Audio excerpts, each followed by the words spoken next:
जब हम घर पे शवारमा या पिज्जा की डो बनाते हैं वो राइज नहीं हो पाती, वो फूलती नहीं है, जिस वजह से हमारा टाइम भी जाया होता है और इतना सारा मैदा भी जाया होता है। कौन सी गलतियां हैं जो आप करते हैं, कौन से राज हैं जो आपको नहीं पता। इंशाल्लाह आज मैं 100% अंदर की बातें बताऊंगी। इंशाल्लाह आप लोगों की पीटा ब्रेड इसी तरह फूली फूली और शानदार तरीके से राइज होगी। अस्सलाम वालेकुम, मैं हूं Alia. Welcome back to Alia's हांडी हाउस। तो चलें यहाँ पे बनाना स्टार्ट करते हैं। बिस्मिल्लाहिर्रहमानिर्रहीम। ये राइज करने के लिए जो चीज हमें चाहिए वो है ईस्ट। इसको खमीर भी बोलते हैं। इसको आप डायरेक्ट मैदे में शामिल करके डो तैयार कर सकते हैं, लेकिन अक्सर हमारी डो राइज नहीं हो पाती। क्योंकि हम इसको चेक नहीं करते ये ईस्ट सही है या खराब है, और हम इसको डायरेक्ट मैदे में डाल देते हैं। हम क्या करेंगे, पहले इसको टेस्ट करेंगे।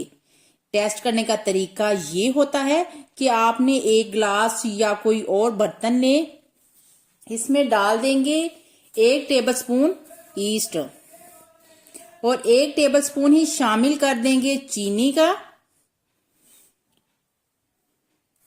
इसके अंदर पानी डाल देना है। पानी रूम टेम्परेचर पे होना चाहिए। इनको कर देंगे मिक्स। अब हम इसको करेंगे मिक्स करने के बाद इनको कर देंगे कवर। अगर ये ईस्ट अच्छी हुई, काम करने वाली हुई, तो ये फूल जाएगी, झागदार हो जाएगी। अगर तो ये झागदार ना हुई, फूली हुई ना हुई, तो इसका मतलब ये खराब है, तो आपने ये जाया कर देनी है, फेंक देनी है। तो ये देखे जी, ये फूल रही है, आहिस्ता आहिस्ता झागदार बन रही है। तो देखे जी माशाल्लाह। इसी तरह अगर झागदार बन गई है तो देखे जी कितनी शानदार झाग बन गई है, मतलब ये कि ये ठीक है। अब हम देखते हैं। देखे जी, देखें, देखते ही देखते ये कितनी झागदार बन गई है, इसकी क्वांटिटी कितनी डबल हो गई है। अब हम इसके साथ डो तैयार करेंगे। यहां पे हमने ले लिया है मैदा, तकरीबन 400 ग्राम है। इसको हमने अच्छे से छान लिया था।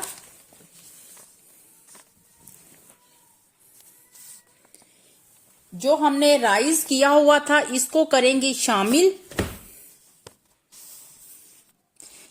करेंगे। शामिल करने के बाद ही साथ ही में हम इसमें शामिल कर देंगे 1 टीस्पून सफेद नमक। ये भी शामिल कर देंगे। इसको अच्छे से करेंगे मिक्स स्पून की मदद से। जब ये सारी चीजें अच्छे से मिक्स हो जाएंगी तो तब हम इसको गूंद लेंगे हाथ की मदद से। हम थोड़ा थोड़ा पानी ऐड करेंगे, एक साथ ही हमने ज्यादा पानी नहीं ऐड करना। जितनी जरूरत हुई उतना हमने थोड़ा थोड़ा करके ऐड करना है पानी। इस बात का ध्यान रखना है कि पानी ठंडा यूज नहीं करना, रूम टेम्परेचर वाला पानी होना चाहिए। अगर तो आप लोग नीम गर्म पानी, जैसे कि कोसा जिसे हम कहते हैं, वो हो तो वो सबसे बेस्ट है। इससे क्या होता है, डो हमारी ज्यादा अच्छे से राइज हो जाती है। तो ठीक है, आप लोगों ने इस बात का ख्याल रखना है।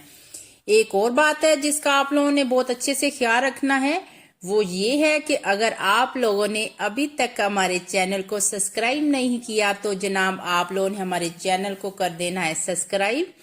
अगर पहले से कर लिया है तो दिल से शुक्रिया। तो यहाँ पे हम लगाएंगे 2 टेबलस्पून कुकिंग ऑयल, ताकि हमारे हाथों पे ये डो है मैदा वो चिपके ना। तो इसमें हम 2 टेबलस्पून कुकिंग ऑयल का ऐड कर देंगे और इसी तरह हम इसको गूंदते रहेंगे। तकरीबन 5 से 7 मिनट में ये हमारी डो है, ये तैयार हो जाएगी। अगर तो गर्मी है तो इस डो को हमने आधा घंटा के लिए रेस्ट देनी है। अगर तो सर्दी है तो 1 घंटा काफी है। इसको किसी गर्म जगह पे रखना है जहां पे इसको थोड़ी सी हीट मिले। अगर तो सर्दी है तो इसको हमने किसी गर्म कपड़े में सर्दियों में लपेट के रखना है 1 घंटे के लिए। तो माशाल्लाह अल्हम्दुलिल्लाह इसी तरह हमारी नरम सी डो होगी है तैयार मक्खन की तरह। जब हमारी डो कंप्लीट तैयार हो जाएगी गूंद लेंगे हम इसको, डो की फॉर्म में बना लेंगे। तो तब हमने एक अदद बर्तन लेना है। तो डो हमारी तैयार हो गई है। यहां पे हम एक अदद बर्तन लेंगे, उसको करेंगे ग्रीस कुकिंग ऑयल से। 2 टेबलस्पून हम कुकिंग ऑयल लगाएंगे और इसको कर लेंगे ग्रीस। इसके अंदर ये डो हम शामिल करेंगे। बर्तन थोड़ा बड़े साइज का होना चाहिए कि अब बाद में ये जो डो है इसने राइज होना है। और कोई एयर टाइट डब्बा होना चाहिए जिसमें कोई हवा वगैरह अंदर ना जाए। उसको अच्छे से कवर कर देंगे और अब हम इसको रूम टेम्परेचर पे रख देंगे। तो देखिए जी माशाल्लाह अल्हम्दुलिल्लाह हमारी डो डबल हो गई है, अच्छे से राइज हो गई है। ठीक हो गया। अब ये आप लोगों को धोखा नहीं देगी, 100% काम करेगी।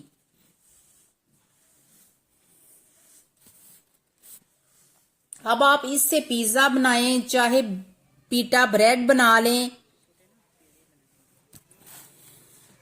तो अब हम इसके पेड़े बनाएंगे। मीडियम साइज के होने चाहिए, ज्यादा बड़े साइज के नहीं होने चाहिए। तो देखिए जी इसी तरह हमने गोल गोल पेड़े बना लेने हैं। ठीक हो गया। तो जब हम इसी तरह पेड़े बना लेंगे तमाम डो के, तो फिर हम इनको बेल लेंगे।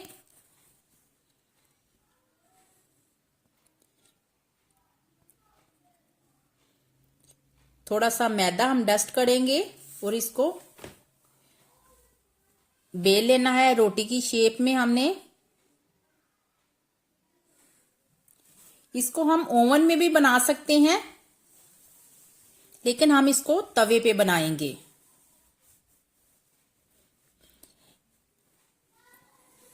इसको बेलने के बाद आप डायरेक्ट भी पका सकते हैं, लेकिन अगर इसको 10 मिनट का स्टे दिया जाए तो ये काफी फूली फूली बनके तैयार होती हैं। अगर तो हम इसको डायरेक्ट बना लेंगे तो ये फूलेंगी नहीं। तो देखिए जी इतनी बारीक होनी चाहिए, इससे ज्यादा मोटी नहीं होनी चाहिए। तो रेस्ट देने की वजह से ये काफी नरम और फूली फूली बनके तैयार होती हैं। तो इसीलिए हमने 10 मिनट के लिए इनको रेस्ट दे दिया था। 10 मिनट के बाद हम इनको पकाएंगे। यहाँ पे हमने ले लिया एक पैन, उसको गर्म किया है, मीडियम फ्लेम पर पकाएंगे। इसकी साइड चेंज करते रहेंगे ताकि एक साइड से ये जल ना जाए। हमारा फ्लेम मीडियम ही होना चाहिए, ज्यादा हाई फ्लेम पे इसको नहीं पकाना। तो इसी तरह हम इसकी साइड चेंज करते रहेंगे।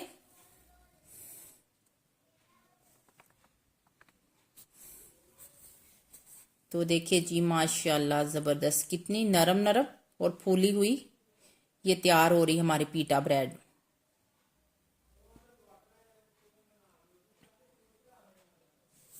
अगर तो हम इसको रेस्ट नहीं देंगे रोटी बना बेलने के बाद इसको, तो ये इस तरह फूली हुई नहीं बनेगी, नरम नरम नहीं बनेगी। बन तो जाएगी लेकिन इस तरह नरम और फूली हुई नहीं बनेगी।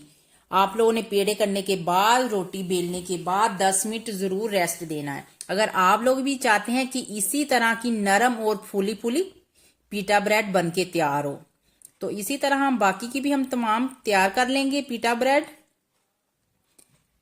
तो देखिए जी माशाल्लाह अल्हम्दुलिल्लाह मेरे अल्लाह की शान, तमाम तारीफें अल्लाह ही की जिन्होंने हमें हजारों नेमतों से नवाजा।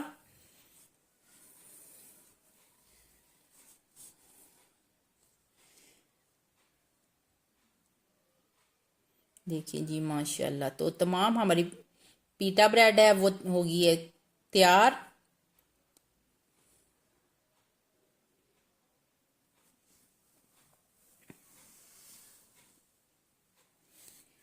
उम्मीद है आप लोगों को हमारी आज की रेसिपी अच्छी लगी होगी। अगर आप लोगों को लगता है कि मैं आप लोगों को कुछ भी सिखा पाई तो आप लोग लाइक और सब्सक्राइब करना मत भूलिएगा।